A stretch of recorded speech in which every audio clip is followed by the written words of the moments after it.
Você também pode ouvir a Rádio Bandeirantes no seu smartphone ou tablet, pelo aplicativo Band Rádios. E não é só Bandeirantes, tem todas as rádios do Grupo Bandeirantes. Se você é usuário do sistema Android, é só acessar a Play Store.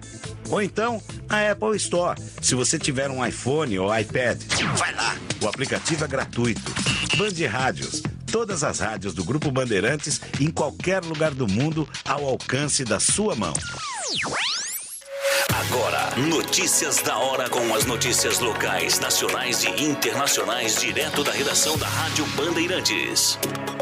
A Petrobras informou que o Conselho de Administração aprovou o encerramento antecipado do mandado de Caio Mário Paz de Andrade como presidente da estatal nesta quarta-feira. E com isso foi nomeado como presidente interino da companhia o diretor executivo de desenvolvimento da produção, João Henrique Rittershausen, que está há 35 anos na empresa e já ocupou diversas funções gerenciais. Caio Paz de Andrade também renunciou ao cargo de membro do Conselho de Administração. E para saber mais sobre essa e outras notícias, acesse bandmulti.com. Você ouviu Notícias da Hora, aqui na Rádio Bandeirantes. Você está ouvindo Rádio Bandeirantes Campinas, ZYK 569, FM faixa estendida 85,7 e AM 1170. E também Rádio Bandeirantes Ribeirão Preto, ZYK 640, FM faixa estendida 85,3 e AM 1270. Rádio Bandeirantes, fechada com você, fechada com a verdade. Rádio Bandeirantes. Fechada com você. Fechada com a verdade. Bastidores do Poder. Na Rádio Bandeirantes. Oferecimento. Recap, Sindicato dos Postos de Combustíveis de Campinas e Região. Acesse recap.org.br. 10 horas mais 2 minutos. Muito obrigado a você que escolheu a Band Mais, Rádio Bandeirantes Campinas, para continuar se mantendo muito bem informado. Estamos no ar com o Bastidores do Poder, uma produção do Departamento de Jornalismo da Band Mais. E olha, hoje, especialmente, nós temos aqui conosco o Danilo Capucci e o Lucas Pessoa com o comando do Gil Kleber. Gil Kleber, depois que deu a entrevista, então ninguém segura mais. Você pode participar conosco mandando mensagens de texto, pequenas, para a gente poder contemplar mais ouvintes, ou então mensagens de áudio de 30, 40 segundos. Você pode mandar para 971021493, 971021493. Você pode nos sintonizar também no AM 1170, FM 85,7, Facebook, YouTube, Tambor, Sinal de Fumaça. É só você digitar aí Rádio Bandeirantes. Você não vai escapar da gente. Nem de mim e nem do Edmilson Siqueira, meu companheiro aqui de todas as manhãs. Bom dia, Edmilson. Bom dia, Edson. Bom dia. Opa, Edmilson, falhou, Edmilson? Eu ouvi o bom dia dele ou não ouvi, não? Bom dia, Edson. Ah, então tá bom, ouvi sim. E hoje nós temos muitos assuntos, hein? Dentre os assuntos já agendados para hoje, ao longo do programa, nós vamos entrevistar o presidente da Câmara Municipal de Limeira, o Everton Ferreira. Ele fez questão de dizer que ele é o primeiro afrodescendente presidente da Câmara Municipal de Limeira e, assim como as vereadoras que tomaram parte lá nessa nova legislatura, já começam a ter alguns problemas, algumas insinuações. Então, a gente vai conversar com ele aqui, com o Everton Ferreira, para saber como é que vai ser a Câmara Municipal de Limeira sob o comando dele e da equipe dele. E depois nós vamos falar com o Júnior Cabrino, que é delegado da AELO, da Associação de Loteamentos, porque muitos desafios imobiliários aqui em Campinas, a gente já conversou com o Jonathan Roberto Pereira, que é diretor de regularização fundiária da Coab Campinas, e falamos aqui exaustivamente sobre problemas de loteamento e de moradia, e o Júnior Cabrino vai nos ajudar aqui com os desafios imobiliários, questão do IPTU, localização do loteamento, regularização junto à prefeitura, tudo isso ao longo dos Bastidores do Poder, tá bom? Então você já sabe, participe conosco, 971021493, 971021493, e você nos ajuda nessa quinta-feira, dia 5 de janeiro, a fazer o Bastidores do Poder. Eu quero começar conversando aqui com o Edmilson, porque o Lula vai usar a primeira reunião ministerial para dizer que anúncios devem ter aval do Planalto. Quer dizer, ele quer chamar todo mundo para falar assim, gente, a cartilha é essa daqui. Tô certo ou tô errado, como diria Senhorzinho Malta, Edmilson? Você está meio certo, porque na realidade existe uma cartilha, né? Existe uma opinião do presidente, uma direção que ele vai tomar, junto com o Rui Costa, o chefe de gabinete, e...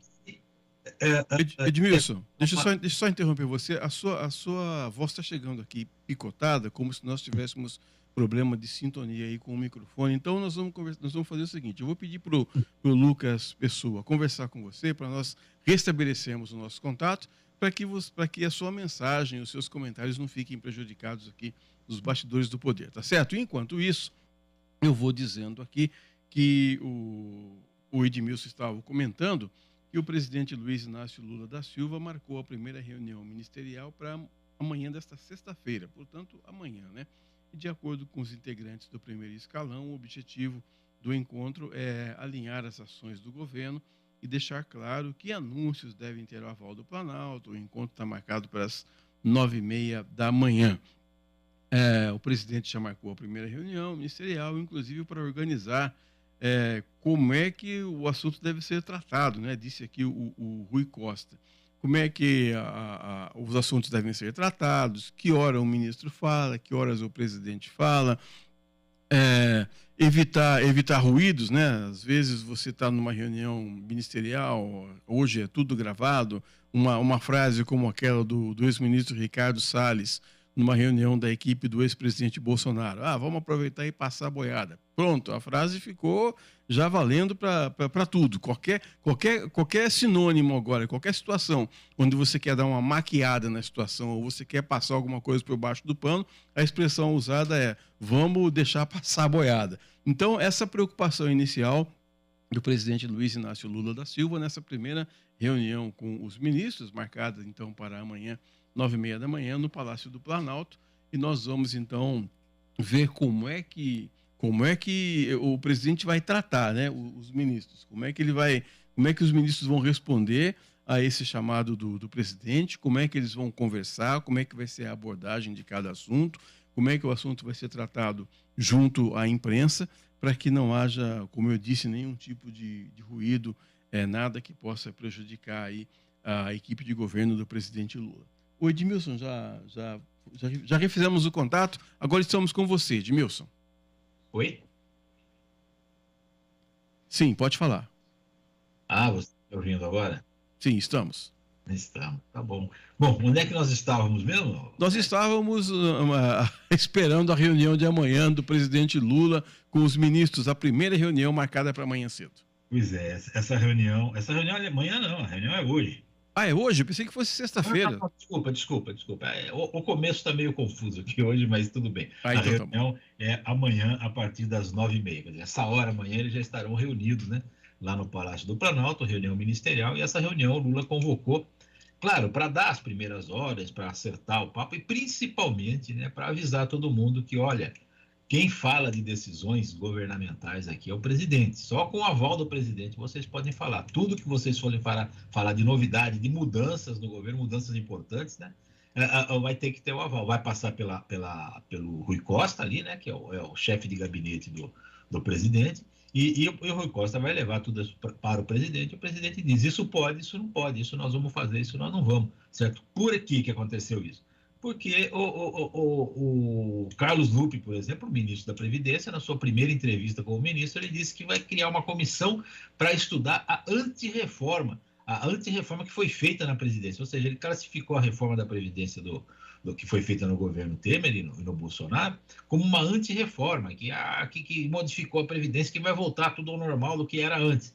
Só que essa reforma que foi feita durante os governos anteriores aí da Previdência, simplesmente ela está economizando 280 bilhões de reais para o governo em 4 anos, certo? Ou seja, se ele faz uma coisa lá que muda tudo, volta tudo o que era, o governo vai ter que despender mais 280 bilhões de reais em 4 anos. Só por esse aspecto, a coisa já fica muito ruim para o governo, não só para o governo, mas acontece que a reforma da Previdência é para que o governo não precise mexer nela nos próximos, sei lá, 5, 10 anos até, certo? Por quê? Porque existe um e outra coisa que ele disse, não há déficit na Previdência, ele vai aprovar. Ou seja, ele vai ter que inventar uma matemática nova, porque o governo dá para a Previdência, o último ano ele deu 380 bilhões de reais para pagar a aposentadoria e os pensionistas aí. Por quê? Porque o que a Previdência arrecada não é suficiente para fazer o pagamento dos aposentados no Brasil, de 35 milhões de aposentados que existem no Brasil.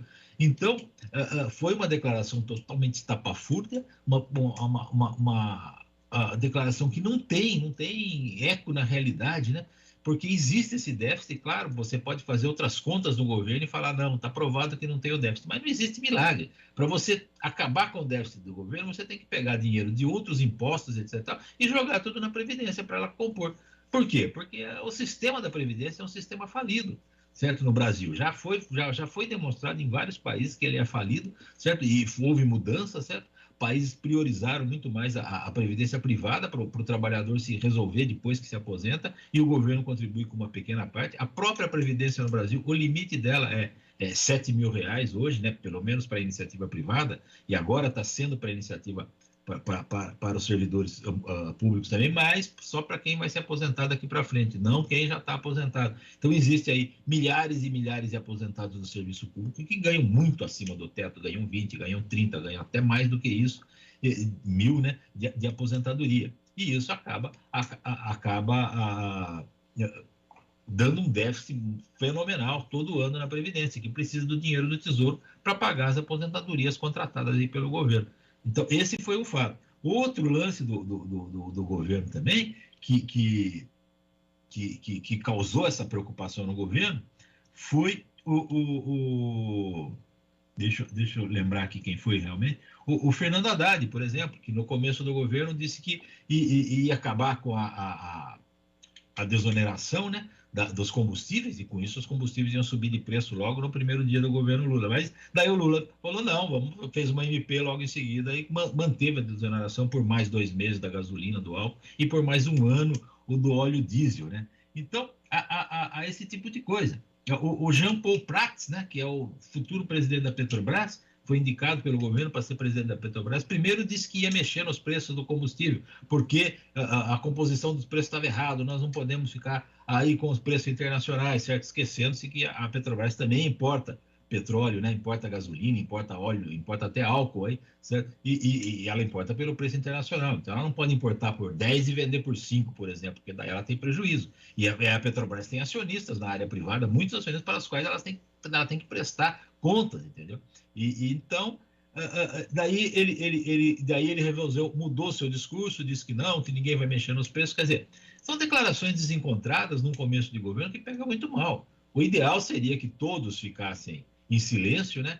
Falando, não, nós vamos estudar, vamos nos reunir, vamos decidir isso, vamos tentar decidir algumas coisas, e quando tiver a decisão, vem a público e fala, organizadamente. Mas não foi isso que aconteceu, né? Cada ministro saiu dizendo o que quer aí, e agora vai ouvir, amanhã na reunião do Lula vai ouvir o que não quer, né? É o preço que eles estão pagando por serem muito afoitos nessa história de querer mudar tudo de uma vez, sem perceber que muitas mudanças que foram feitas recentemente nos grandes projetos aí do Brasil, elas foram boas para o governo e principalmente boas para a população brasileira, como a reforma trabalhista, né, que deu aí 4 milhões de empregos e já tem gente falando que vai mudar, vai acabar com essa, vai querer entrar na história da uberização da economia, do trabalho aí, certo? Indo contra aí os trabalhos por aplicativos que resolveram o problema de muita gente no Brasil. Então, é uma coisa complicada, é o início de governo meio confuso, né? Que eu espero que depois dessa reunião eles se acertem e comecem a falar coisa com coisa sem precisar ser desmentido pelo presidente. O nosso ouvinte Celso Santos, ele está colocando uma situação aqui interessante, está dando um bom dia para nós aqui. Ele disse que tem horror a fake news e nós também temos. Ele disse que, entretanto, ele não vê com bons olhos um governo que cria uma procuradoria em defesa da democracia, quando esse mesmo governo problemas na ditadura cubana, na Nicarágua, na Venezuela. Ele faz uma pergunta interessante, Edmilson, e que a gente sempre se depara com isso, porque porque todos nós temos aqui as nossas redes sociais. Quem é que vai definir o que é fake news e como é que a gente sabe diferenciar uma fake news quando a notícia chega até a gente, Edmilson?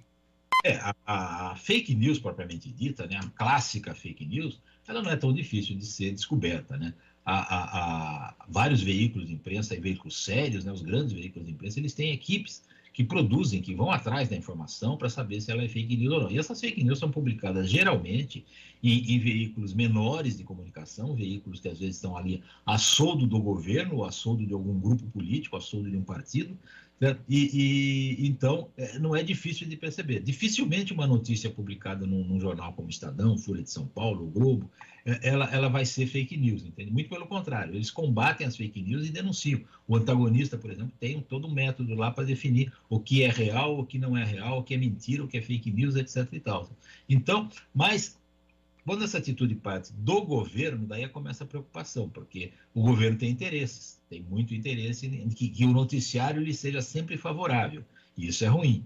Então, quando o governo acena aí com a criação de departamentos para decidir o que é verdade e o que não é verdade, aí começa o perigo, né? Porque aí a gente está à beira da censura e isso não é bom para a democracia. Um governo deve sim desmentir tudo que for atribuído a ele que seja mentira. Ele tem os canais próprios para desmentir esse tipo de coisa. Agora, ele dizer, ele se arvorar a ter um departamento para cuidar só do que é publicado em toda a imprensa, aí começa a complicar a situação, né? O PT sempre teve essa ideia de controle social da mídia, né? Que é um eufemismo para censura, né? Isso foi rechaçado por todas as entidades, por todos os jornais, pelos sindicatos de jornalistas, etc. Não muitos, né? Alguns sindicatos de jornalistas aí que são bem petistas, né?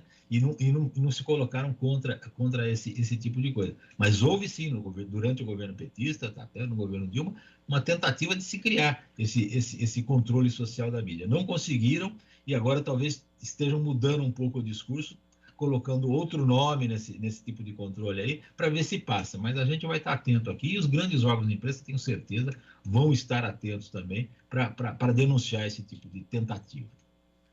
Minha filha me deu um toque ontem, evidentemente não vou fazer propaganda do banco aqui, nem ganho para isso, nem a emissora permite isso. Mas o banco com o qual nós trabalhamos está permitindo já que você, dentre outras coisas, programe as parcelas do seu IPVA. São 5, você pode pagar em até 5 parcelas. Você nem precisa sair de casa. Você entra ali no aplicativo do banco, direcionado para o Detran, vai lá, já tem os dados do seu veículo, já tem a placa do seu carro. Você pode pagar lá em até 5 vezes.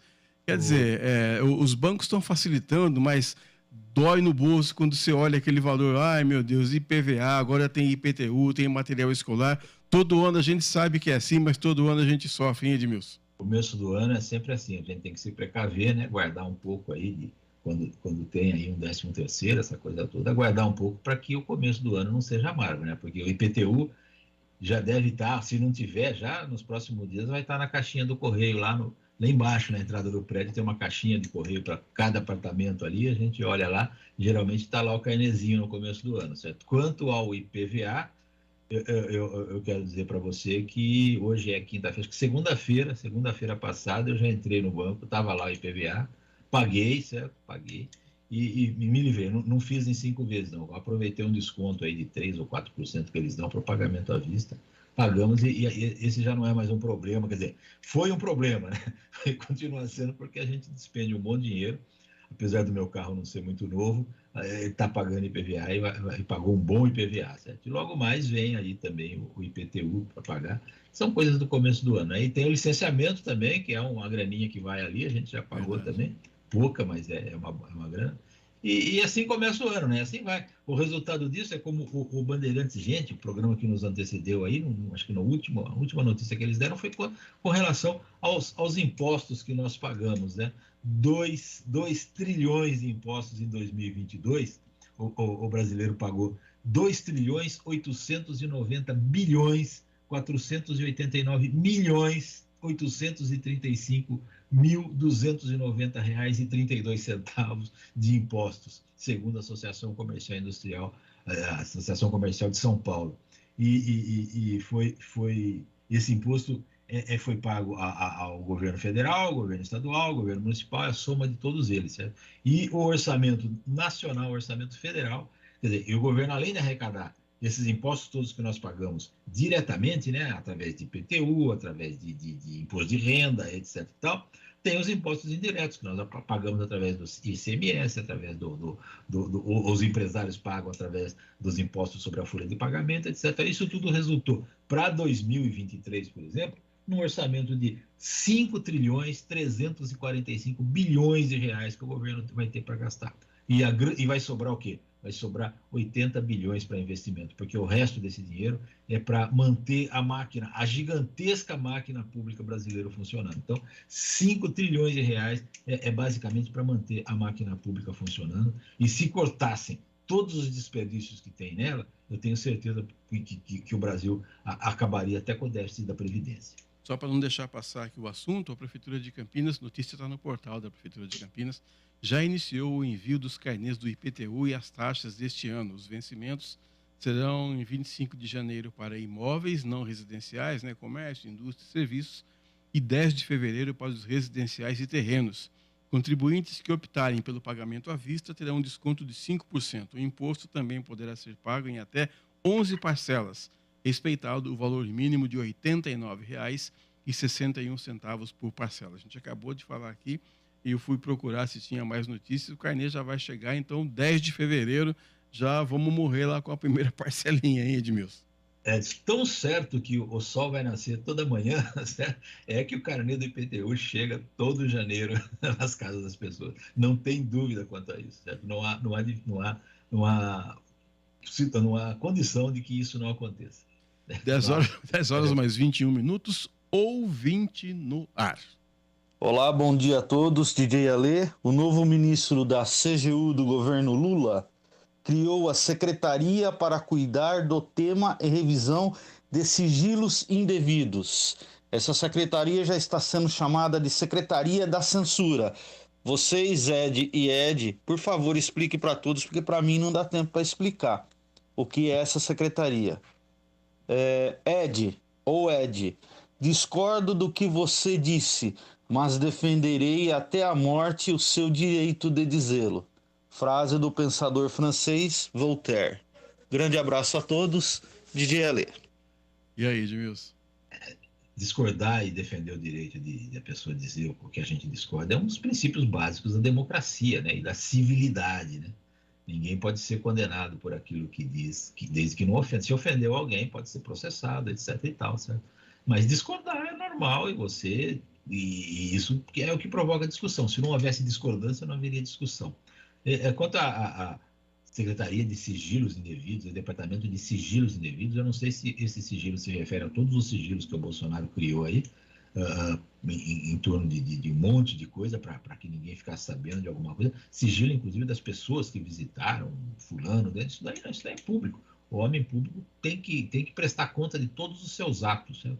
Agora, por exemplo, o cartão de vacinação, que é uma bobagem que o Bolsonaro botou um sigilo lá, pode ser que até a gente nunca fique sabendo mesmo, porque entra naquele campo do pessoal, né? Embora ele tenha sido uma pessoa pública, e né? Como ex-presidente, ele continua sendo uma pessoa pública, certo? Ele botar um sigilo de 100 anos no cartão de vacinação dele, por quê, né? Porque ele tomou a vacina e não quer dizer que não tomou, ou ao contrário, seja o que for, a desconfiança que se gera sobre isso nunca é boa para a própria pessoa, né? Porque fica um negócio aí que ele está querendo que as pessoas pensem diferente do que aconteceu realmente, certo? Então pensem numa mentira. E se ele revelasse, qual que seria o problema? Tomei vacina, claro, tomou vacina, mas daí teria uma contradição também, né? Porque ele os atos e atitudes dele foram sempre contra a vacina e a vacinação. Então, é complicado, né? Fica muito complicado com o presidente. Agora, quebra de sigilo. E esses sigilos todos que ele botou, se quebrarem, alguns vão ser bons para o Brasil. E outros vão ser mantidos sigilo. Até o Lula mesmo já colocou sigilo em algumas coisas durante o governo dele, que foram contestadas aí pela imprensa. Então, é normal. O que não pode é querer controlar a mídia, né? Aí é o controle social da mídia, daí a censura, e aí nós vamos brigar e muito contra. O Edmilson, queria que você comentasse aqui uma outra nota que também está aqui no portal da Prefeitura. A Prefeitura de Campinas nomeou 602 servidores entre novembro e janeiro. Deste total, 453 eram agentes de educação infantil. Após a nomeação, profissionais tomam posse e já vão assumindo assim, as funções. 602 servidores. Bastante gente. O quadro estava tão defasado assim, Edmilson? Pode ser. Educação infantil, eles vão trabalhar com crianças, né? Nas creches aí. É o que precisa. Muita gente reclama da falta de creche. Talvez com esses servidores aí possam ser criadas novas creches aí. Campinas, né? Embora as creches particulares que fazem convênio com a prefeitura, se forem bem fiscalizadas e bem cuidadas, elas saem muito mais baratas do que as creches da prefeitura mesmo, certo? É um caminho para economizar dinheiro, inclusive. Mas o importante é que as mães tenham onde deixar seus filhos, né? Porque hoje raramente existe uma família em que a mãe também não trabalha, e muitas vezes a mãe é sozinha. Ela tem que trabalhar para sustentar a casa e os filhos, certo? Porque o marido foi embora ou se separaram, etc. Certo? Então, há uma necessidade de creches na cidade. Toda cidade grande tem que ter muitas creches para que as mães possam, os pais, né, de maneira geral, né, possam trabalhar e ter um lugar seguro para deixar seus filhos, né? Não sei, eu não sabia, eu não tenho dado de quantas pessoas estavam precisando aí para tomar conta de criança em Campinas, certo? Mas se tem esse número aí de 600, 400 e tantos para as creches, pode ser que seja esse o número necessário, certo? A gente precisa dar uma olhada nisso. E são servidores municipais, né, que estão entrando, concursados dentro da lei, então não tem nada contra, não. Se eles são necessários, tem mais é que contratar mesmo, fazer o quê, né? E Campinas também voltou ontem ao estado de atenção por causa das fortes chuvas. Bom, para ter uma ideia, aqui nas últimas 72 horas, contadas até ontem, né, choveu em Campinas 98,9 milímetros. Só ontem, 98,9 milímetros. Outro dia, a Ana Ávila, que é meteorologista do CEPAG da Unicamp, ela explicou o seguinte: quando chove 98 milímetros, significa que choveu 98 litros em 1 metro quadrado. Essa é a conta. Então, quando você ouviu falar, choveu 230 milímetros, são 230 litros de água em 1 metro quadrado.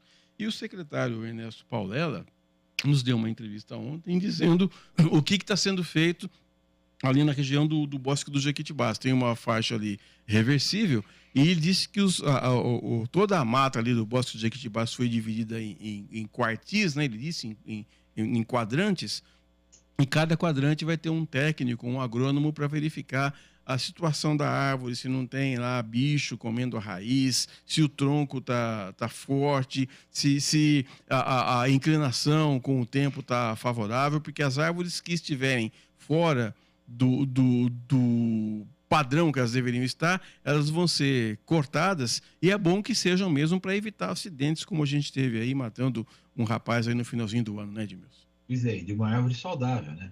Que aparentemente ela estava saudável. O problema ali parece que as raízes não penetraram suficientemente no solo e a base dela não ficou segura o suficiente. Quando o solo ficou muito úmido, né, encharcado com as chuvas, ele não deu mais sustentação para a árvore. Um pequeno vento que deu ali, criou-se ali uma alavanca que derrubou a árvore. A árvore era enorme, certo? Acabou causando essa tragédia aí, certo? Não era... Quer dizer, é uma coisa que, se houvesse uma fiscalização efetiva, um técnico poderia ter detectado que aquela árvore ali, ela poderia cair a qualquer momento por causa das raízes dela não estarem infiltradas o suficiente. Isso dá para descobrir, eu acho que dá, né? Certo? E daí talvez proibisse, até fechasse a rua ali por um tempo para ver como é que essa situação ia ser resolvida, né? Cortasse alguns galhos da árvore para ela não ficar tão pesada, tal, mas nada disso foi feito, nada. E agora parece que a fiscalização vai ser mais efetiva, necessária, certo? E infelizmente ela acontece depois de uma tragédia. Mas antes tarde do que nunca, né? Talvez essa fiscalização toda, essa descoberta de novos perigos por ali possam evitar que novos acidentes desse tipo aconteçam. É o que a gente espera.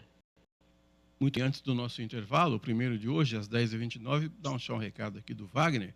Bom dia, meu desalento com essa política e com esse país hoje é tamanha que vou me limitar a desejar-lhes um bom dia. Isso em respeito a vocês que estão conosco todas as manhãs. Mas confesso, o desalento é muito grande.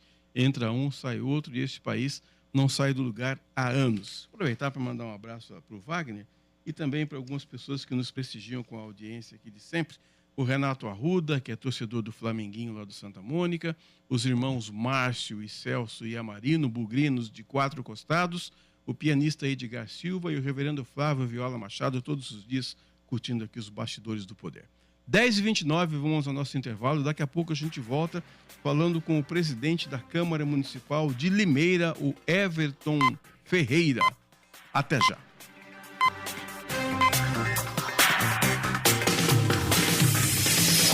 Bastidores do Poder, na Rádio Bandeirantes. Ações dos governos federal e estadual foram certeiras em um dos principais problemas do setor de combustíveis, a carga tributária. O RECAP, Sindicato dos Postos de Combustíveis de Campinas e Região, agradece e comemora essas medidas, que foram positivas para os postos e para a sociedade. Continuamos as mobilizações, com foco também em coibir fraudes e a sonegação fiscal no setor, que geram enormes prejuízos a todos. Saiba mais em recap.org.br. Todos os domingos, a partir das 7 horas da manhã, a Rádio Bandeirantes transmite a Santa Missa direto da Paróquia Santa Rita de Cássia, situada na Avenida Jesuíno Marcondes Machado, 670, na Nova Campinas. Participe das celebrações ou acompanhe pelo rádio. Agora, News Drops com Henrique do Vale, direto de Nova York. E o jogador do time Buffalo Bills, Damar Hamlin, permanece em estado crítico após sofrer uma parada cardíaca em campo durante o jogo dessa última segunda-feira. Ele foi ressuscitado em campo e mais uma vez quando era transportado ao hospital. Especialistas médicos dizem que o próximo passo é fazer com que o jogador, que ainda está sedado e também usando o auxílio de um respirador, respire sozinho. Enquanto isso, a NFL não fez nenhuma alteração na programação deste próximo final de semana, com Bills, inclusive definido para receber o New England Patriots no domingo. E uma nova variante do Covid-19, conhecida como XBB 1.5, se tornou a variante dominante aqui no país, causando a maioria dos novos casos de coronavírus, inclusive mostraram os dados do CDC, que é o Centro de Controle de Doenças. Por semanas, os cientistas têm monitorado um aumento em várias subvariantes Omicron, mas os casos XBB 1.5 mostraram o maior pico, subindo de cerca de 4% para 41% de novas infecções no mês de dezembro. Os cientistas dizem que a variante tem características que lhe conferem o potencial de gerar uma nova onda de casos de Covid aqui no país, embora ainda não esteja claro, no caso, o tamanho dessa onda e se ela poderia enviar mais pessoas ao hospital. Muitos especialistas da comunidade médica também estão dizendo que o XBB 1.5 mudou muito das cepas anteriores do Covid e, portanto, tem o potencial de escapar das proteções de vacinas e anticorpos desenvolvidos de infecções anteriores. Você ouviu News Drops, aqui na Rádio Bandeirantes. Rádio Bandeirantes. Fechada com você. Fechada com a verdade. Você está ouvindo Bastidores do Poder, na Rádio Bandeirantes. Muito bem, que horas são aqui? 10h33, estamos aqui com os Bastidores do Poder. E daqui a pouquinho, daqui a instantes, estamos conectando já o vereador Everton Ferreira, que é o presidente da Câmara Municipal de Limeira, porque ele tem algumas propostas interessantes para o mandato dele, agora no começo do ano, durante 2 anos, né, o mandato do presidente da Câmara, e nós vamos, já está conectado. Vamos conversar então com o vereador. Bom dia, presidente da Câmara Municipal de Limeira, vereador Everton Ferreira.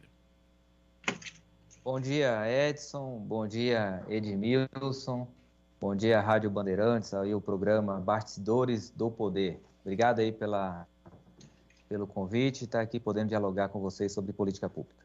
Bem, o Everton, a primeira pergunta que eu queria fazer, que foi até o motivo do nosso primeiro contato aqui, foi o seguinte: por exemplo do que nós tivemos aqui em Campinas, a primeira mulher presidindo a Câmara Municipal de Campinas, que foi a Débora Palermo, no ano passado, nós temos agora em Limeira também o primeiro vereador negro ou afrodescendente, não sei como você prefere, eu acho que siglas são só siglas. Negro mesmo, né?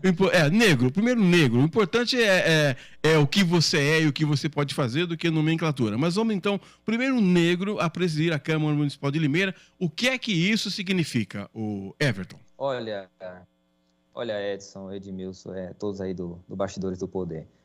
Eu sou, além de negro, eu sou nordestino, né? Hoje eu tenho 41 anos de idade. Eu moro em Limeira, aqui em São Paulo, aqui é região de Campinas, desde 2003. Eu cheguei em 17 de março de 2003. Eu vim sozinho para cá, por motivações acadêmicas. Cheguei somente com R$70 no bolso e não conhecia ninguém aqui na cidade. Morei de favor em vários lugares. E onde eu morava no estado da Bahia, era uma situação muito delicada. E eu morava em frente do lixão do bairro, né?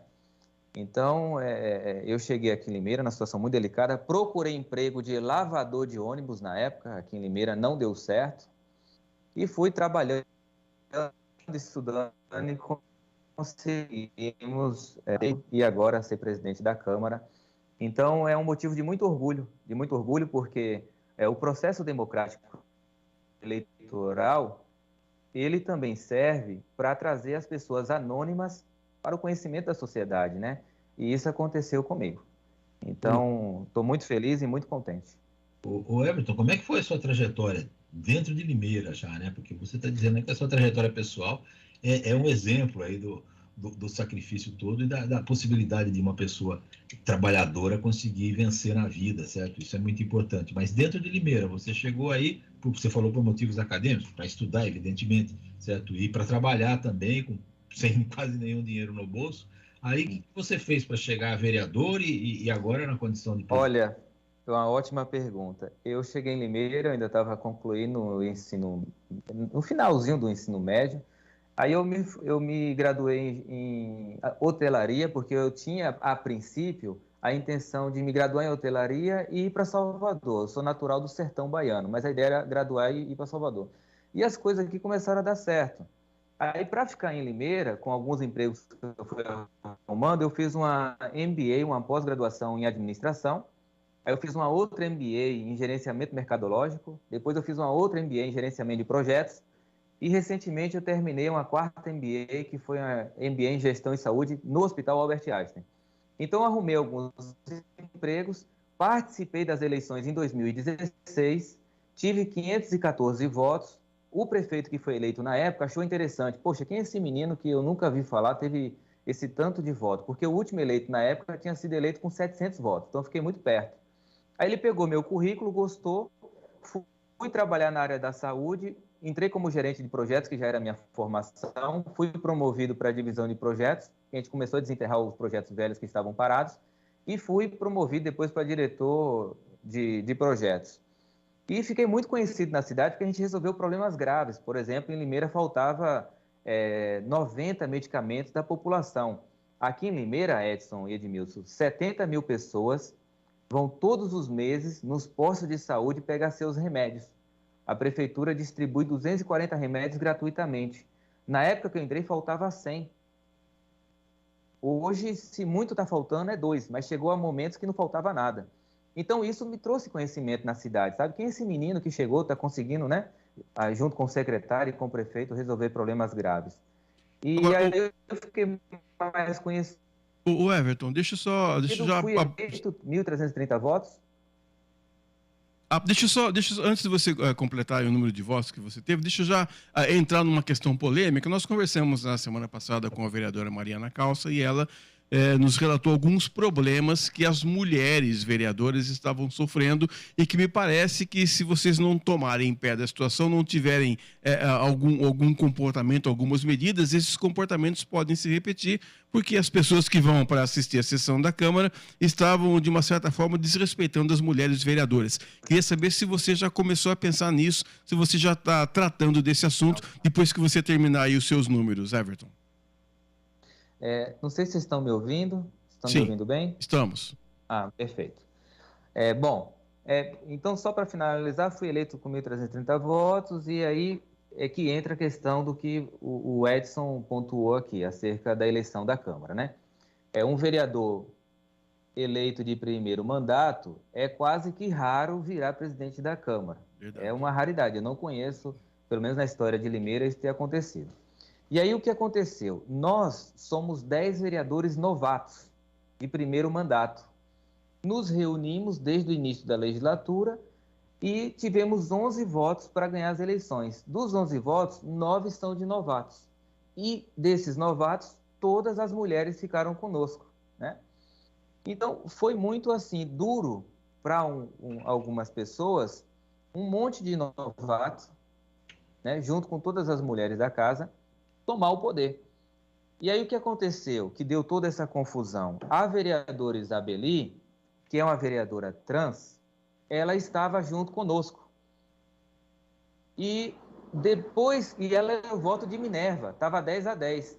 Depois que ela decidiu votar conosco, o pessoal foi lá no tiro de guerra e avisou para o tiro de guerra, olha, vem ver, o tiro de guerra aqui em Limeira é tipo de um quartel, que é onde estavam as pessoas acampadas, né?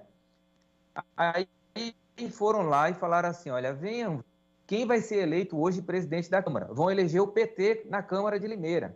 Então, e aí o que aconteceu? Só para você entender, Edson e Edmilson, metade do meu grupo votou em Bolsonaro, metade do meu grupo votou em Lula. Por exemplo, eu votei em Bolsonaro, e a minha vice-presidente votou em Lula. Só que, por mais que a gente tenha divergência de pensamentos, nós nos respeitamos muito durante esses 2 anos. Por isso, nós aglutinamos. Aí foram lá e disseram essa mentira, que a esquerda estava se elegendo, e fizeram de uma forma muito rudimentar, que falaram que a gente já estava colocando projetos esquisitos na casa. Aí esse pessoal que estava acampado nos quartéis vieram tudo para cá e xingaram a gente, nos trataram muito mal, em especial as mulheres, né? Quando elas levantaram para dizer o voto em mim, as vaias foram muito robustas, a Mariana Calça sofreu agressão psicológica e agressão de palavras duras, né? Muito duras. Então foi isso que aconteceu. O Everton, deixa eu relembrar um pouco essa situação toda aqui, que está me parecendo assim um tanto quanto curiosa e marcante, né? Você é um vereador em primeiro mandato, certo? Negro, é eleito presidente da Câmara pela primeira vez, certo? Na sua chapa são 9 vereadores novatos votaram em você, que é uma revolução. Dos 11 votos que você teve, 9 eram novatos. As mulheres todas da Câmara que foram assediadas, né? 5 mulheres votaram conosco. 5 mulheres votaram com você e um trans também, que foi o voto de Minerva, acabou votando. Parece que a eleição de vocês aí é uma espécie de revolução, certo? E ela embarca, assim, um monte de coisa. Para completar, né, esse quadro que parece muito auspicioso, certo? Você disse que você votou no Bolsonaro, a sua vice-presidente votou no Lula, certo? Então há uma congregação de como a política deve ser, de entendimento, dos opostos se unirem para um bem comum, certo? A Câmara de Limeira parece que está começando a ser um exemplo nacional de como a política deve ser feita. Vocês encaram como isso, a cidade está encarando como isso, vocês estão tendo um apoio assim da cidade por essa espécie de revolução praticamente que vocês estão fazendo aí? De uma parte da cidade, sim. A outra parte é que ela foi feita uma manobra política, né, nas pessoas, mas elas estão começando a entender. Porque o processo democrático de direito, ele é justamente isso. As pessoas são eleitas e os eleitos estão aqui, seja de espectro de direita ou de esquerda ou de centro. Política é diálogo, é discussão. Esses dias uma amiga minha, ela falou assim para mim, Edmilson, falou, Everton, você parece uma pessoa tão inteligente, você vai votar no Bolsonaro, né? Eu falei, olha, amiga, eu respeito que você vai votar no Lula, inclusive eu votei no Lula 2 vezes, né? Mas eu decidi fazer esse voto dessa forma. Agora, se nós tivéssemos só um pensamento, justamente porque existem pensamentos diferentes que são postos à prova e o melhor modelo ganha. E foi o que aconteceu. Então, é isso mesmo, Edmilson e Edson. A Câmara está avançando no sentido, não me interessa se você é de esquerda ou de direita ou de centro, não me interessa se você tem um pensamento A, B ou C, nós eleitos, todos precisamos sentar na mesa e discutir política pública em benefício da população. A política é pensamentos diversos, encontra uma confluência e canaliza para o povo. A gente pensa dessa forma. O Everton, deixa eu fazer uma última pergunta para você. Nós estamos com um pouco de dificuldade. Tanta gente diferente se uniu e ganhou o poder. E Nós estamos com um pouco de dificuldade na conexão com o vereador Everton Ferreira, que é presidente da Câmara Municipal de Campinas, de Limeira, perdão, Câmara Municipal de Limeira, Everton Ferreira, presidente. Eu queria fazer uma última pergunta para você, Everton, para você responder para a gente rapidamente, porque senão a gente acaba, por causa da limitação, da distância, a gente acaba perdendo a informação. Mas eu vi que você tem duas propostas interessantes, uma delas votar o salário para a próxima legislatura dos vereadores e prefeitos, e a proposta também é que os vereadores visitem com maior frequência Brasília e o Palácio dos Bandeirantes em São Paulo. Você vai trabalhar principalmente nesses dois aspectos, o Everton? Sem dúvida. Esse segundo aspecto do vereador ir mais para Brasília e mais para o Palácio dos Bandeirantes, Limeira, e assim como Campinas também, precisa exportar mais a sua política e buscar recurso público e política pública para a sua cidade. Esse é o primeiro ponto. O segundo ponto é que nós pensamos o seguinte, que eu sou radicalmente contra essa história do vereador ter que ganhar um salário mínimo. Por quê? Essa é a forma mais rápida de elitizar a política. Porque só vai vir para a política quem consegue pagar suas contas ou aquele cara que é trambiqueiro. Então, é a forma mais rápida de trazer as elites para a política e o cara que quer fazer trambique. Então, sim, nós estamos trabalhando isso para que nas próximas eleições haja mais candidatos, a política seja mais oxigenada. E aí o povo de Limeira, assim como também o povo de Campinas em sua cidade, poderá escolher aquele que merece ganhar um salário de 15 mil, 12 mil, 17 mil, seja lá qual for quem estamos decidindo, na próxima eleição. Então não é uma coisa para essa legislatura, é para a próxima, e aí o povo escolhe quem merece ganhar esse salário. Tá certo. Vereador Everton Ferreira, presidente da Câmara Municipal de Limeira, queremos agradecer demais a sua participação, o tempo que o senhor dedicou aqui aos bastidores do poder. Quando tiver alguma novidade, quando começar de fato aí o seu mandato na Câmara Municipal de Limeira, propriamente dito, né? Já as sessões, por favor, faça contato conosco, teremos prazer em ouvi-lo novamente. Obrigado, viu, vereador? Obrigado, Edson, obrigado, Edmilson, e a todos do programa Bastidores do Poder. Muito grato.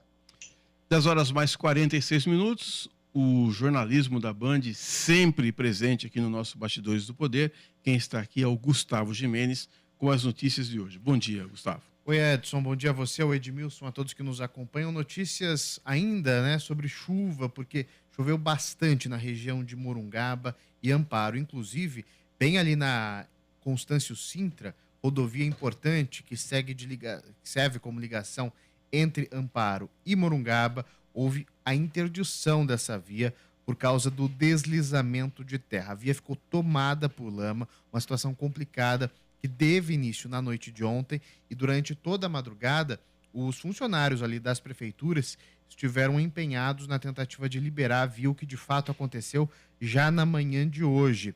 Mas os moradores da cidade seguem sem água, parte deles pelo menos, por causa da situação em que ficou a estação de tratamento de água ali da Sabesp.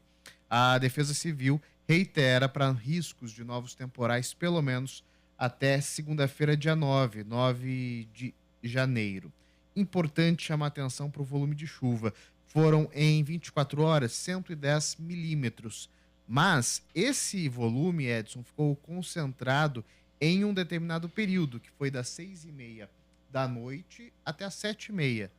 Foi de 86 milímetros. Então, para a gente entender, em uma hora, choveu aí praticamente tudo, né, o que foi em 24 horas. Em 24, 110. Em uma hora, das 6h30 às 7h30, 86 milímetros. É muita coisa. Exatamente. Diversos pontos ali da cidade de Morungaba também ficaram alagados embaixo d'água.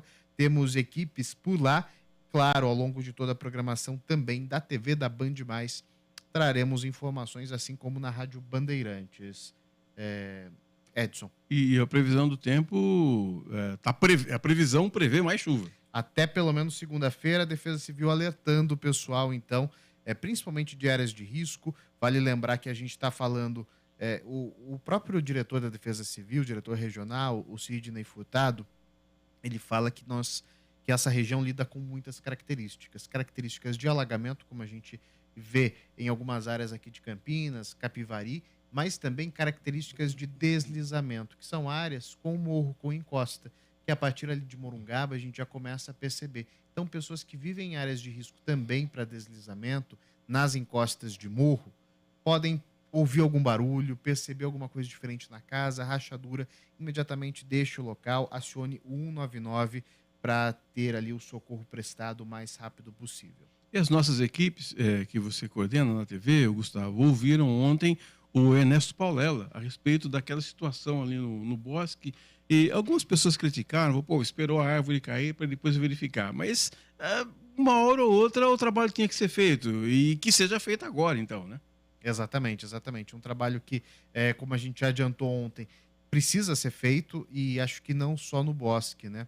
Acho que a saúde das árvores, saúde mesmo, que é importante dizer, a física delas, para ver se tem alguma doença ali que possa levar a uma queda, ou até mesmo se há algum risco, precisa ser analisada com mais afinco, Edson, porque assim, eu trabalhei muito na rua como repórter e eu lembro, se a gente fazia uma reportagem de rua, de árvore, que estava ali em risco, o pessoal reclamou, chovia logo na sequência, outras mensagens de pessoas reclamando também, minha situação é parecida, minha situação é até pior, e assim por diante. Então, assim, essa experiência diz o seguinte, muitas casas sofrem com isso, muitos moradores vivem aquele dilema. E a minha árvore? Peraí, será que ela está segura? Porque ela está oca desse lado. Será que isso é um risco? Não é? Enfim, é um dilema que muitas pessoas enfrentam e que eu acho que a prefeitura daqui para frente deve olhar com uma atenção especial a isso. E tem, aqui em Campinas, a gente tem o Bosque do Jequitibás, o Bosque dos Italianos, o Bosque dos Alemães, o Parque dos Guarantanos, no Jardim Nova Europa. Todas essas áreas precisam realmente de uma manutenção. Outro dia estava lendo uma matéria a respeito desses bosques todos, só para ilustrar, Gustavo, e as pessoas estavam dizendo ali, por exemplo, o Bosque dos Italianos e o Bosque dos Alemães, ali no Jardim Guanabara, são muito próximos um do outro. E o que acontecia? Os animais não estavam conseguindo atravessar de um bosque para o outro porque eram atropelados. Então, o que estava acontecendo? Eles fizeram não tinha nenhuma ponte suspensa, como tem em alguns locais, para os animais atravessarem. Então, os animais começaram a ficar restritos ao seu campo. E aí você vê, então os animais do Bosque dos Italianos ficavam só entre eles. Aí eles começavam a cruzar entre eles, aí começaram a surgir animais defeituosos, porque o pai cruzava com a mãe. Cruzamento animal, a gente fala, né? Sim. Então, são problemas que nós, no dia a dia, não sabemos. Como é que a gente vai imaginar uma coisa dessa? Mas é importante que tenha, então, esse estudo, que tenham equipes para fazer esse tipo de estudo, para que a gente possa ter a nossa fauna e a nossa flora em condições de nos fornecer o ar que a gente tanto precisa e evitar que aconteçam acidentes como esse, tirando vidas, né? Exatamente, a natureza a gente entende como ela tem o seu equilíbrio natural. Quando a gente coloca uma pecinha ali diferente, dá problemas. Isso vale para as enchentes, vale também para a queda de árvore, para tudo, né? Afinal, estamos falando da natureza. Muito bem, obrigado, Gustavo. É isso, Edson, Edmilson, ótimo dia a vocês e a todos que nos acompanham. Sexta-feira, amanhã estaremos aí. Obrigado, Gustavo Gimenez, trazendo aqui as notícias, as últimas informações do nosso departamento de jornalismo. Deixa eu ver se tem mensagem dos ouvintes aqui para a gente poder ilustrar um pouco o nosso programa. Tem aqui o Adriano Vermelho, está dizendo o seguinte: amigos, entre tantas outras atitudes básicas necessárias da vida pública, coerência se destaca e ainda é coisa rara. Foram anos de uma oposição usando entre o fato de um possível envolvimento do governo com milicianos e agora a esquerda, em sua gestão, convoca quem para uma ministra? Uma pessoa com possível envolvimento com milicianos superviolentos. Me veio à mente aqui, e isso já é demais. Quando soube disso, veio à minha mente a imagem da personagem Tropa de Elite. Quem quer rir, tem que fazer rir. O choro fica pra gente. Bom dia, amigos. Adriano Vermelho. Tá na bronca aqui o Adriano Vermelho, hein, Edmilson? Tá. E é um problema lá no governo Lula já, né? Embora talvez não tenha maiores consequências num primeiro momento, mas a ministra do Turismo, né, Daniela Carneiro, que é do União Brasil, ela tem aí uma relação não muito bem explicada com milicianos, né? Ela foi um miliciano que foi preso, acusado de assassinar pessoas, etc. e tal. É uma coisa muito séria, mas o próprio governo está dizendo que não viu aí um envolvimento suficiente para que ela seja tirada do governo. Mas a notícia ruim dessa história toda, além dessa possibilidade de relação de um membro do governo Lula com milicianos, certo? É que no parlamento, né, deputados petistas estão usando esse fato para pedir uma fidelidade maior do União Brasil com relação às votações na Câmara, né? Daí fica triste a coisa, né? Porque se existe mesmo essa relação dela com o miliciano, precisa ser averiguada e, se for o caso, ela tem que ser retirada do governo. Certo? E agora, se vai usar, vamos deixar a moça lá no Ministério do Turismo, desde que a União Brasil vote totalmente a favor dos projetos do governo, ou seja um aliado, mais um aliado fiel ao governo Lula, certo? Aí fica ruim, porque significa que, independente de se um partido indicar um notório bandido para o governo, desde que o partido vote junto com o governo, esse bandido pode ficar no governo, certo? É uma conclusão óbvia que qualquer um tira. Então, o fato está causando aí alguns desdobramentos que são altamente suspeitos em relação à lisura do governo Lula, né? Então fica essa mancha aí. Vamos ver qual que vai ser o desfecho desse caso aí. Ela já tem o apoio do Lula, já tem o apoio da Casa Civil aí, dizendo que não há problema, etc. e tal, que não há movimento. Mas agora, condicionar a permanência dela no governo, a fidelidade do partido que ela pertence, União Brasil, aí já é um pouco demais para a nossa inteligência, né? Daí fica muito ruim para o governo mesmo, né? Esse assunto vai ter que ser muito bem explicado. Antes de a gente ir para o intervalo, eu queria abordar mais um assunto com você, Edmilson, aqui. Alguns partidos aí acabaram sendo...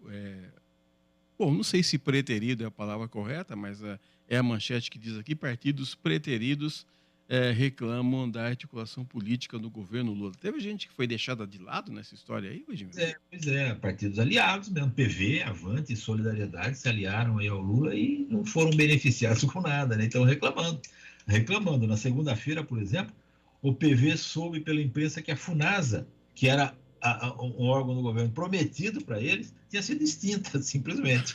Olha, vocês vão ficar com a FUNASA, tal. Daí no primeiro dia do governo, vão assumir, nós vamos indicar fulano para a FUNASA. Olha, não existe mais a FUNASA, vocês ficaram de fora. Pega mal, né? Aí é difícil. E até o currículo já estava lá, o currículo do indicado para a FUNASA já estava com o governo e a FUNASA foi extinta, certo? Foram informados apenas que a Gleisi havia sido contra, a presidente do partido, né? A Gleisi Hoffmann havia sido contra que integrantes do governo, que havia uma decisão política, né? Nesse caso, da extensão da FUNASA. Certo? No PV, a reclamação é de que a legenda está sendo tratada como de segunda classe, mesmo entre os aliados menores. O PCdoB, por exemplo, que tem a mesma quantidade de deputados que o PV, foi agraciado com o Ministério da Ciência e Tecnologia. Já a Rede, que tem apenas 2 congressistas, né, terá o meio ambiente e ocupará a liderança do governo no Congresso. A intenção, a partir de agora, é que os 3 partidos, PV, Aliança, Avante e Solidariedade, passem a negociar juntos, incluindo o Patriota, já que somados possuem 21 deputados. 21 deputados é um número expressivo, né? Porque a maioria do Lula no Congresso é pequena, né? É uma maioria que é restrita, né? Pouco mais do necessário para aprovar projetos de lei, e nenhuma maioria ele tem para aprovar uma PEC, por exemplo, que necessita de um quórum bem maior, certo? Então, eles estão negociando, estão bravos e estão negociando. Agora, vamos ver o que vai dar isso, né? Porque já é uma espécie de dissidência aí dentro da Câmara, com a qual o Lula não pode contar, não, porque ele vai precisar do voto de todo aliado ali dentro para aprovar, assim, raspando os projetos de interesse dele. 10h58, esse é o Bastidores do Poder. Nós vamos a um rápido intervalo, voltamos já já. Bastidores do Poder, na Rádio Bandeirantes. Oferecimento. Recap, Sindicato dos Postos de Combustíveis de Campinas e Região. Acesse recap.org.br. Ações dos governos federal e estadual foram certeiras em um dos principais problemas do setor de combustíveis, a carga tributária. O Recap, Sindicato dos Postos de Combustíveis de Campinas e Região, agradece e comemora essas medidas, que foram positivas para os postos e para a sociedade. Continuamos as mobilizações, com foco também em coibir fraudes e a sonegação fiscal no setor, que geram enormes prejuízos a todos. Saiba mais em recap.org.br. Todos os domingos, a partir das 7 horas da manhã, a Rádio Bandeirantes transmite a Santa Missa direto da Paróquia Santa Rita de Cássia, situada na Avenida Jesuíno Marcondes Machado, 670, na Nova Campinas. Participe das celebrações ou acompanhe pelo rádio. Agora, notícias da hora com as notícias locais, nacionais e internacionais, direto da redação da Rádio Bandeirantes. O Brasil terá pelo menos 5 feriados prolongados em 2023, a contar dos que cairão nas sextas e segunda-feiras, dentre todos os 12 previstos para o ano. Se levarmos em conta datas comemorativas das quintas-feiras, o número sobe para 9. Com os feriados, os serviços públicos e privados tendem a não funcionar, o que reflete em folgas para os trabalhadores. Além dos feriados nacionais, municípios e estados também têm as próprias datas comemorativas. A exemplo dos aniversários das cidades, marcos históricos, cerimônias religiosas e outros. Quer saber a lista completa dos feriados? Acesse bandmulti.com. Você ouviu Notícias da Hora, aqui na Rádio Bandeirantes. Rádio Bandeirantes. Fechada com você. Fechada com a verdade. Você está ouvindo Bastidores do Poder, na Rádio Bandeirantes. Muito bem, 11 horas em ponto. E nós vamos continuar aqui no nosso Bastidores do Poder. Deixa eu dar uma olhada numa mensagem que eu tinha aqui do Edivalmir. O Edivalmir está dizendo aqui, olha, manda um abraço para o Júnior Cabrino e para o pai dele. Vou aproveitar então para mandar um abraço para o Júnior Cabrino e falar um bom dia para ele também. O Júnior Cabrino, que é delegado da AELO, Associação de Loteamentos, que vai conversar conosco, que vai participar aqui dos Bastidores do Poder. Um grande abraço, obrigado por nos atender, viu, Júnior?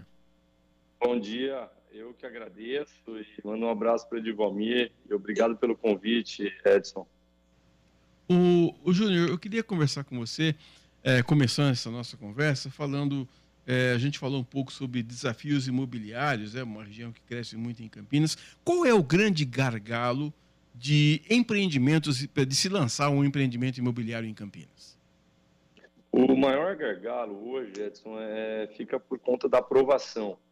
São muitos órgãos, muitas secretarias, muita influência externa, isso tudo você passa por uma aprovação primeiro municipal e depois uma aprovação estadual. E assim, a gente tem casos em Campinas, como o caso do Bela Aliança, que é um loteamento nosso, de 15 anos, desde o início até aprovar o empreendimento todo, né? 15 anos? 15 anos.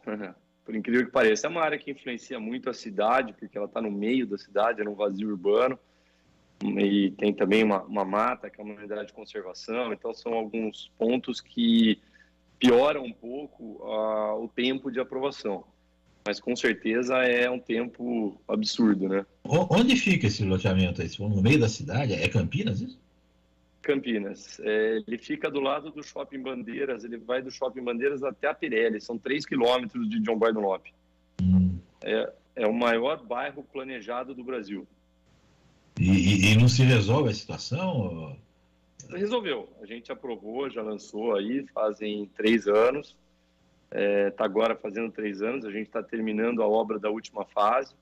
Vamos terminar agora esse mês. Já está 80% do empreendimento já está pronto e com casas construindo. Mas toda a aprovação, desde a compra da área, demorou tudo isso.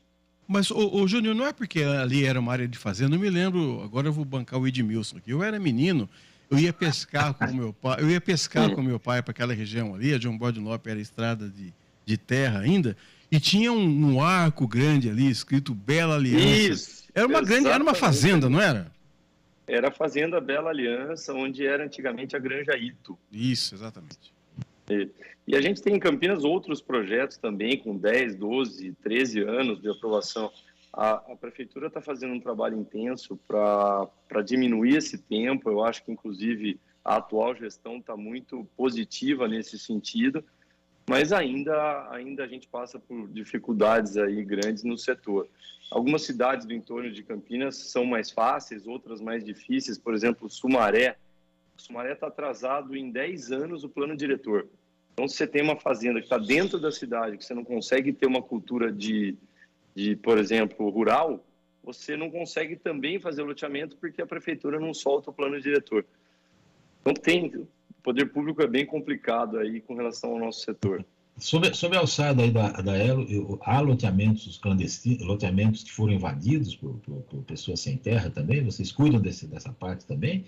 Enfrentam esse tipo de coisa? Sim, a Elo tem um programa muito sério voltado aos loteamentos clandestinos, chama Lote Legal, é um programa bem interessante. No site da Elo, o consumidor pode conhecer mais, entender melhor as razões que ele não pode comprar um loteamento desse.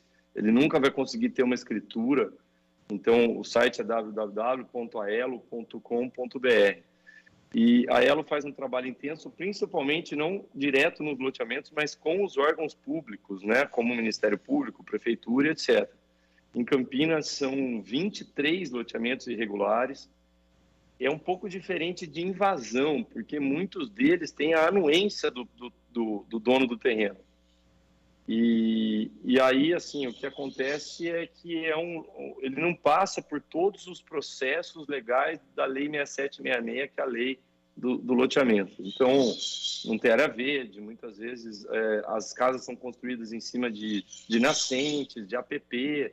É um absurdo o que acontece, é um absurdo, assim, né, que não dá para a gente entender. E a prefeitura tem atuado, tem embargado, mas a gente sente que falta um pouco de ação, principalmente do Ministério Público, com relação a esses loteamentos irregulares, né? Ô Júnior, eu te colocar uma questão para você aqui. Esse loteamento que você falou aí da Bela Aliança, que é uma área de fazenda, era uma área verde ou não?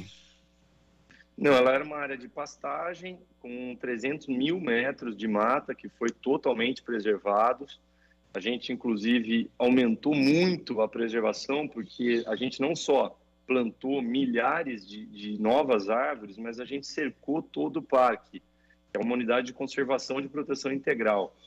E além de cercar o parque inteiro, né, de ter mais um controle do acesso do parque, a gente também está fazendo a sede do parque e doando para a prefeitura. A Secretaria do Verde vai usar para eventos culturais, a gente está fazendo um auditório verde, que é um auditório ao ar livre também, um auditório fechado. Tudo isso para mostrar para as pessoas como é cuidar de um parque, por que ela deve cuidar, quais são os benefícios para as pessoas terem 300 mil metros de área verde do lado da sua casa, né? Eu estou perguntando isso porque se em alguns empreendimentos aqui em Campinas, vou citar aqui o residencial Sirius, que tem 1.800 apartamentos na região ali do Santos Dumont, eles acabaram enfrentando alguns problemas, porque quando construíram lá o condomínio para o programa Minha Casa Minha Vida, tinha que ser feita uma compensação ambiental e aí não tinha sido feita. Isso aí é acordado no documento inicial, quando você propõe um loteamento, Júnior? É tudo acordado. Muitas vezes vem uma contrapartida da prefeitura, que é, por exemplo, cercar o parque todo, ou alguma questão não só ambiental, mas alguma estrada, algum asfalto, alguma melhoria no bairro, alguma escola, várias coisas podem vir de contrapartida. E tem que fazer, né? A Elo briga muito aí para que também os seus associados cumpram, na regra, exatamente o que é a contrapartida. No nosso caso, por exemplo, do Bela Aliança, a gente asfaltou algumas ruas lá do entorno do bairro que não eram dentro do projeto. Também fizemos todo esse cercamento e algumas outras coisas que nós fizemos, como a guarda municipal, a sede do parque, a ciclovia, a pista de caminhada, entre outros, foram livre e espontânea vontade do empreendedor e não contrapartida, né? Se um proprietário de uma área, certo, ele tem a sua área invadida, certo, ele pode procurar a Elo para um socorro jurídico, para tomar as primeiras providências, para a orientação dele, o que fazer no caso desse? No caso de uma invasão na área, ele tem que procurar primeiro a polícia, né? Se ele, inclusive, fizer isso com menos de 24 horas, ele tem direito a tirar o pessoal já na hora. A Elo pode instruir, sim, mas a Elo principalmente é focada assim, para os clientes, né, dos loteamentos, os compradores de lote, e para os empreendedores, os loteadores, né? E esse pessoal, por exemplo, que tem área invadida, uma das melhores alternativas financeiras que ele pode ter é fazer uma parceria para fazer loteamento. É achar uma empresa séria, idônea, que faça todo o processo e vire a área dele, vire um loteamento desde que ela esteja na área urbana, né? O Júnior, não vamos criticar aqui a secretária porque ela não está presente, mas eu ouvi dizer que a Secretaria de Planejamento e Urbanismo, agora com a Carolina Baracá, tem dado um novo ritmo nessa questão toda aí. Vocês estão sentindo isso também? Eu tive notícia de que houve uma modernização na legislação municipal para a criação de um grupo de análise de loteamentos. Vocês foram consultados? Isso está funcionando? Isso, fomos consultados sim, a gente inclusive trabalha bem próximo dela e a gente está bem contente. O único problema que ela tem é que não depende só dela, né? Principalmente assim, a gente tem alguns embates, principalmente com a Secretaria do Verde, por exemplo. Hoje a gente tem uma área de expansão em Campinas, que é uma área, assim, que eu tenho área lá, a gente não consegue ter uma cultura rural. Se você plantar 1 hectare de milho, você vai colher 3 espigas, porque o povo rouba, porque a área já está dentro da cidade. Você não consegue ter gado, você não consegue jogar um adubo, porque influencia nas casas vizinhas, é uma área que está na zona de expansão, mas a gente tem tido dificuldades com a Secretaria do Verde, porque eles têm critérios que eles adotam, assim, que é muito acima do que é possível fazer num loteamento. Inviabiliza completamente qualquer projeto. Então, assim, eu já ouvi donos de áreas na área de expansão, pensando em buscar invasão para a área deles, porque ele não sabe o que fazer mais. Ele está esperando faz 10, 15 anos que a área vira urbana. Quando vira, a gente não consegue executar porque a secretaria, né, acaba colocando aí empecilhos e dificultando e tornando o projeto inviável, né? O que significa... Com a Secretaria de Urbanismo, assim, de Planejamento, a Carol, assim, super para frente, tem entendido. E um loteamento, o que é mais importante frisar, é que um loteamento regular, ele traz muitos benefícios para o meio ambiente. Ele ajuda a questão das matas, ele preserva muito mais. É muito pior deixar do jeito que está, deixar o pessoal invadir e fazer o que estão fazendo, né? Esse assunto é um pouco delicado, Júnior. Você falou aí de buscar invasão. Eu tive notícias lá atrás, na primeira grande invasão que Campinas teve, foi ali a região do Oziel, Monte Cristo e Gleba B, de que o procedimento foi esse, não havia acordo entre o dono do terreno e a prefeitura, então a invasão foi estimulada para que houvesse um parcelamento do solo, mas aí o parcelamento é todo irregular, cada um constrói a casa do jeito que quer, aí depois você tem que correr para levar água, para levar energia elétrica. Essa situação é pior ainda do que manter a área preservada, não é, Júnior? Mas 1000 vezes pior. Só para você ter uma ideia, quando a gente faz um loteamento, o que a gente aproveita da área, que é a área vendável, que vai ser metro quadrado de lote, gira em torno de 40%. Então, o que é tudo essa diferença, né? É o viário, principalmente a área verde e as áreas institucionais que a gente doa para a prefeitura. E aí, quando demora aí um projeto, vamos pôr na média de 6, 7, 8 anos, para Campinas está um pouco acima, mas estão melhorando. Aí você pega um loteamento irregular, ele aproveita 90% da área, ele só não aproveita o viário. Constrói tudo em cima de APA, de APP, vende totalmente irregular, é um crime, né? Tanto que esses empreendimentos, esses 23, estão sofrendo um processo grande de multas e etc. E eu acho que, assim, no fim, vai ficar bem pior para as pessoas que invadiram, que estão fazendo. Mas, assim, a gente precisa de que o setor público realmente nos auxilie, né, nessas questões, de ajudar na aprovação, de ser, né, mas entender que o brasileiro precisa de moradia, né? Se a gente pegar em Campinas, a cidade tem que crescer. Muitas vezes são loteamentos populares, né? Eu tenho um loteamento popular hoje, em Campinas, lote de 126 metros, quase aprovado, ali quase em Hortolândia, perto da Del ali. A gente não consegue vender porque não pega preço, por causa dos loteamentos irregulares. Então, eu demorei 10 anos para aprovar, perdi 60% da área, gastamos bastante nessa aprovação e tudo para chegar até aqui. Agora eu não consigo vender porque não pega preço, porque na frente tem um loteamento irregular. É um problema. Certo. O Edmilson, tem mais alguma pergunta para o nosso Júnior? A questão mais para dentro da cidade, assim, de Campinas, áreas mais centrais, etc e tal, há problemas desse tipo de coisa, de invasão de outros tipos de invasão, de moradia, etc e tal, ou há um loteamento mais específico, assim, áreas públicas, por exemplo, que podem ser aproveitadas? Como é que a Elo vê todo esse problema? A gente entende, né, não só a Elo, mas eu entendo que todo o setor, a gente entende que os vazios urbanos, eles têm que ser preenchidos. Muitas vezes são problemas, às vezes, de documento da área, alguma coisa assim, mas você ter um vazio urbano não preenchido é um problema para a cidade, porque você não consegue ter a atividade rural, né, dentro da cidade, e também você acaba ficando com uma área muito vulnerável, né, para invasões, para esse tipo de coisa, né? O Júnior tem uma última pergunta para você, que ainda a região ali de Souza, Joaquim Egídio, ali também é difícil aprovar loteamento, né?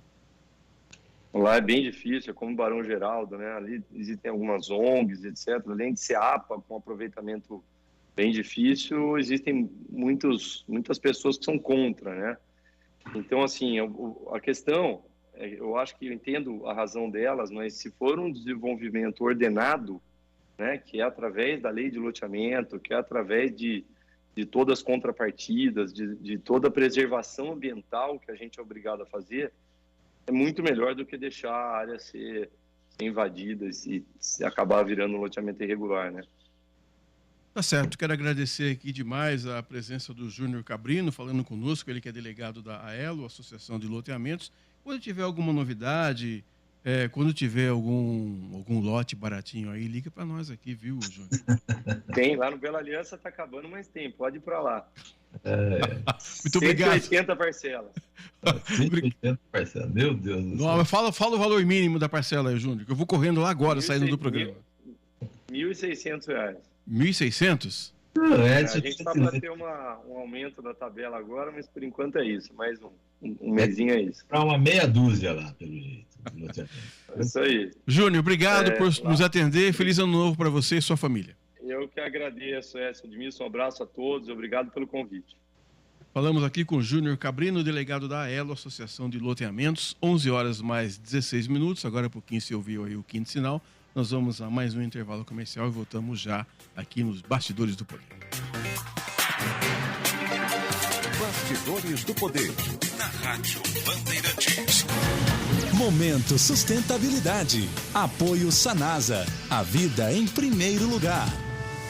A Sanasa, em parceria com a Secretaria de Serviços Públicos, investiu na usina verde, como forma de diminuir a quantidade de lodo gerado nas estações de tratamento de água. O tratamento de água gera 100 toneladas por dia de lodo, dos quais 33 toneladas são transformadas em adubo orgânico na usina verde. E o programa está em expansão. Já há autorização para a usina verde dobrar o seu atual volume, o que significa que 2/3 das 100 toneladas de lodo diário produzidos nas ETAs serão destinados para adubo. Assim como Sanasa, a palavra sustentabilidade também começa com a letra S. Momento Sustentabilidade. Apoio Sanasa. A vida em primeiro lugar. Agora, News Drops com Henrique do Vale, direto de Nova York.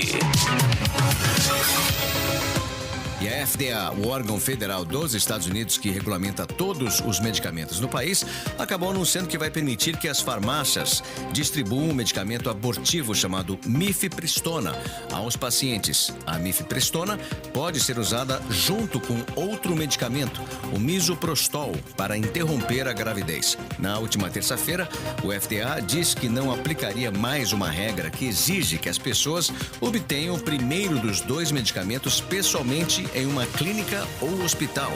Ao invés disso, as farmácias certificadas podem vender os medicamentos diretamente a alguém que tenha uma receita.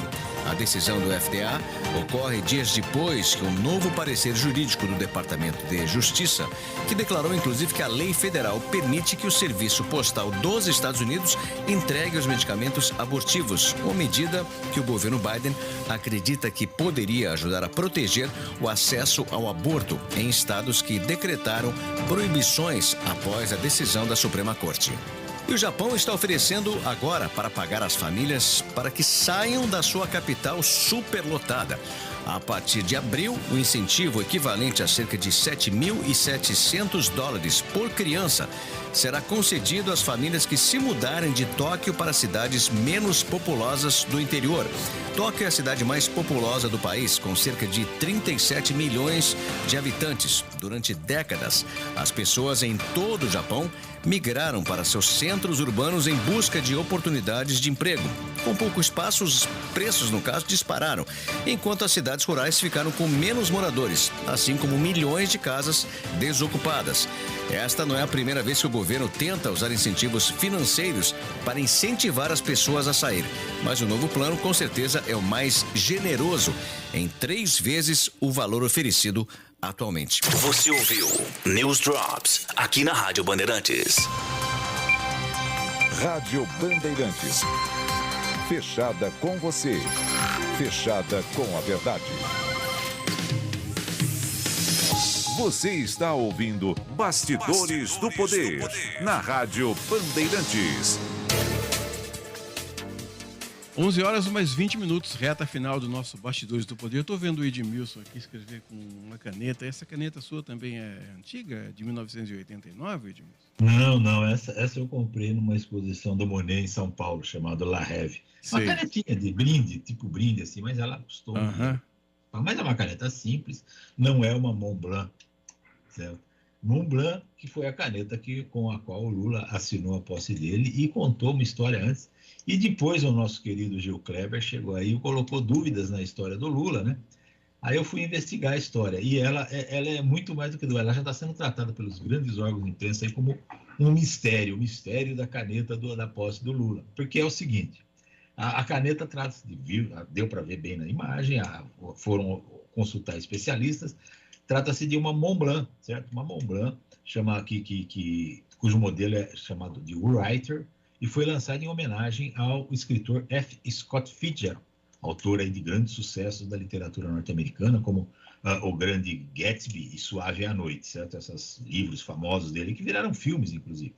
Certo? Aí acontece o seguinte, encontraram lá no Piauí o senhor, lá, o lulista, o militante petista lá, o lulista fanático lá, que deu a caneta para o Lula e disse que era para ele assinar. Foi a história que o Lula contou. Perguntaram para ele como é que foi essa história dele dar a caneta para o Lula. Ele falou que já tinha dado outros presentes para o Lula, quando encontrou com o Lula em outros lugares, etc. E tal. E aquele dia ele não tinha nenhum presente para dar, mas ele tinha passado numa outra cidade e comprado 2 canetas. Estavam com 2 canetas ali, deu uma para o Lula. Certo? Deu uma para o Lula e essa era a caneta que o Lula estava mostrando. Que o Lula perdeu, sumiu a caneta, depois ele encontrou, era para ele ter assinado na primeira posse dele lá em 2003, certo? Mas só que Deus, que ele perdeu a caneta e sumiu a caneta, agora ele encontrou novamente e assinou essa posse. Bom, aí começam as confusões. Primeiro... Vai longe isso aí. Vai longe, né? Porque o senhor lá que deu a caneta, eu esqueci o nome dele agora, disse que foi em 1989 que aconteceu isso, né? Aí vem a primeira confusão. A caneta Montblanc Writer foi lançada numa edição exclusiva e pequena, de 4.000 exemplares apenas, e foi lançada simplesmente em 2004, ou seja, 13 anos depois da data que ele disse que deu a caneta para o Lula, e que o Lula disse que ganhou a caneta. Segundo, essa caneta está sendo vendida hoje por um preço de entre 6 e 7 mil reais. Certo? Eu não acho que uma pessoa simples, etc., tal, vai comprar 2 canetas Montblanc de 6 mil reais. Na época, devia ser um preço equivalente a esse valor, certo? Quer dizer, na época. Não podia ser na época, porque ela foi lançada 13 anos depois do que falou o Lula. E para complicar toda a história, mais ainda, depois que encontraram esse militante petista, esse fã do Lula aí, que deu a caneta para ele, outros 3 militantes apareceram, foram para a imprensa dizer que foram eles que deram a caneta para o Lula, certo? Então, está formada a confusão aí, o mistério da caneta da posse, mistério esse que provavelmente jamais vai ser resolvido, né? Mas jamais a gente vai descobrir qual foi quem deu essa caneta para o Lula. Se o Lula falou a verdade ou não falou, certo? Se houve uma confusão, se a caneta é outra, etc. e tal. Então, se o cara deu uma caneta para o Lula lá em 89 e ele está usando uma caneta que aparentemente é parecida com aquela, certo? Então, e a caneta que ele usou é uma Montblanc de R$7.000, etc. e tal. É uma história muito estranha, muito curiosa, por exemplo, para começar o mandato aí, né? Você sabe que eu fiquei arrepiado agora aqui, porque o Danilo Capucci e o Lucas Pessoa estavam apostando que você ia cantar alguma música. Esse negócio de caneta azul já teve música, né, Edmilson? Não conheço a música, sinceramente. Você não conhece, que eu não vou cantar agora aqui também, não. Mas o tal do Manuel Gomes fez sucesso com uma tal de uma caneta azul aí há alguns anos. E eles disseram assim, não deixa Edmilson cantar, não deixa. Eu falei, se ele quiser cantar, ele canta. Se eu conhecesse a música, eu jamais infringiria esse sacrifício aos ouvidos dos nossos ouvintes. Não sou cantor, jamais me atreverei a cantar. O Carlos Batista, que está chegando aqui para apresentar a nossa área, por exemplo, o Carlos, você conhece a música Caneta Azul, não conhece, Batista? Conhece, né? Edson Souza. Um abraço. Que prazer. O Carlos Batista conhece a música Caneta Azul. Ele está chegando aqui com o Antônio Lupe, daqui a pouco eles vão apresentar a nossa área. E está chegando aí o Campeonato Paulista também. O Paulistão promete, né, Batista, para esse ano? Sim, promete bastante. Série A1, Ponte está na Série A2. Infelizmente não teremos o grande derby, né? Tô falando, tá saindo aí ou não? Tá saindo. Tá saindo? Agora precisa sair, agora. Então não teremos o derby. A Ponte fez o favor de cair para a Série A2, então, lamentavelmente, que é um dos maiores clássicos do futebol do Brasil, não teremos. Agora, Batista, para encerrar o nosso Bastidores do Poder, eu quero que você me explique. Como é que você determina que a equipe vai disputar ou não a Copa do Brasil no sorteio? Que palhaçada, né? Isso aí. Foi palhaçada nisso, pô. Eu até estava imaginando o seguinte, disputa no campo então. Caramba, não. Faz uma série de 2 partidas, melhor de 3. Verdade. O melhor de 4, né? Quem chegar a 4 pontos consegue a classificação. Porque o sorteio é injusto. E até porque o time que perder vai recorrer, não tenha dúvida. Você não chega ao final rapidamente desse negócio. Eu achei uma falta de critério. Antes existia o critério do peso da federação. A Federação Paulista, pelos seus times, pelos seus títulos, tinha mais peso do que a Federação Catarinense. Mas esse ano não tem. Que coisa incrível. Muito bem, nós estamos falando aqui de Guarani e Criciúma, cuja vaga na Copa do Brasil vai ser decidida na Moeda. Tchau, Edmilson, até amanhã. Até amanhã, Edson, até amanhã, ouvintes, e obrigado pela audiência. Amanhã nós voltamos às 10 da manhã com Bastidores do Poder, 11 horas mais 26 minutos, vem aí a nossa área com a equipe do Carlos Batista. Eu vou falar uma frase aqui jamais dita na história do rádio. A origem! A origem, a origem! Até amanhã. A origem! Você ouviu Bastidores do Poder, na Rádio Bandeirantes. Oferecimento. Recap, Sindicato dos Postos de Combustíveis de Campinas e Região. Acesse recap.org.br.